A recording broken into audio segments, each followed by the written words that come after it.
Story time. Somebody who I know in my personal life tried to book me as a full service sex worker. Let's get into it. Now, this is a pretty recent story. This happened while I was on tour in Perth. So I want to say 4 to 6 months ago. Long story short, essentially got an inquiry and inquiry looked good, but the guy didn't want to pay a deposit. And in typical me style, I replied to that and was like, why would you message me then? Like, it says on my ad, stop wasting my time. I don't have time for time wasters. And this guy replied and he's like, no, but I know you. And I was like, oh, creepy.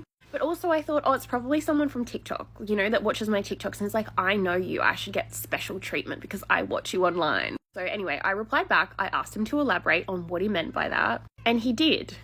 Turns out this is my dad's best friend's son. Without a doubt, it wasn't just someone claiming to be.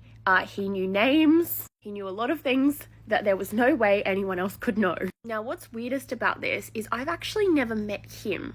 So I'm 28 now. My dad and his dad have been friends for ages, but I only ever met his younger brother, not him.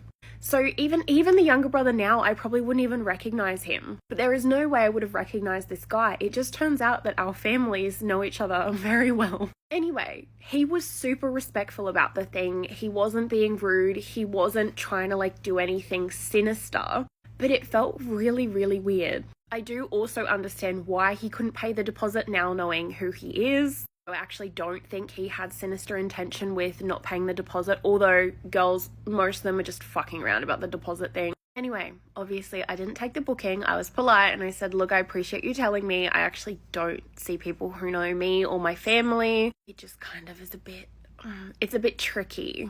It's very hard to establish boundaries with people who know you somehow outside of work. But yeah, I'm sure he went on to find somebody else to book, and I'm sure he had a great night. And yes, I did tell my dad.